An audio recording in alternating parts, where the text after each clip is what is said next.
The conscious mind is limited. The conscious mind is limited by perception and experience. It works on a garbage in, garbage out principle. It's only as good as its input. If you want to maximize the power of your conscious mind, you need something else. You need the help of your subconscious mind. Using only your conscious mind means living in a psychic prison.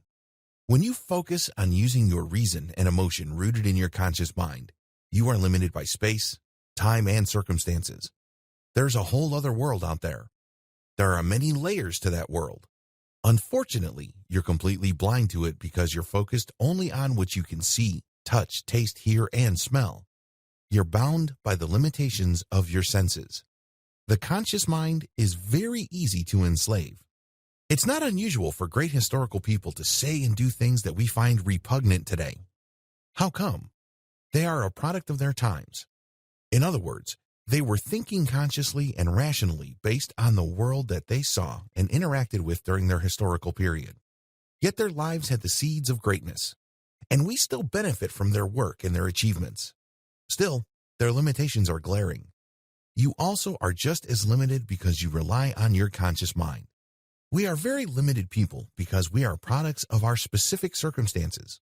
For example, we are products of our times. It really would be unfair for somebody from several hundred years from now to apply their standards of morality, culture, or whatever else to people living in our time. We are only responsible for what we know. Since we have a certain mindset and a shared set of ideas regarding how things should be in the here and now, we are limited by our times. This is still a limitation. We're also a product of our conditions. It really would be unfair for us to judge somebody who grew up in a certain environment to behave and have the values of somebody who did not grow up in that environment. Of course, this has limitations as well. There are certain common values that we expect of human beings regardless of their biography. But, by and large, it is perfectly understandable for people to be judged based on the conditions they found themselves in. It would be great if all of us could overcome our conditions and live up to the highest standards, but we're only human. Another limitation is that we are products of our culture. It's very easy to define culture as involving a certain type of dress and a certain cuisine. Those are superficial cultural differences. Cultural differences actually run deep. They impact how you view life, your general attitude, how you get along with others, and how you define the good life.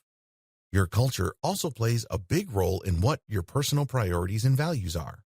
We can debate all day long, and then some on the issue of whether all cultures are equal or have the same value or lead to the same place. With that debate aside, it is indisputable that culture does play a big role in how people turn out. Going even deeper, when you notice that most people have certain cultures, it's easy to see where that cultural membership draws its power from. When you're a member of a culture, you want to go along to get along. You want to be part of a crowd. You want to be accepted. There's a tremendous value in a sense of belonging. This puts tremendous pressure on people who grow up in their own culture to behave and think a certain way.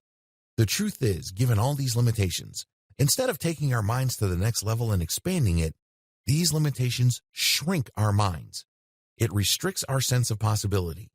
They work to shape, warp, and constrain our ability to become whoever we want, whenever we want, and to otherwise live life on our own terms.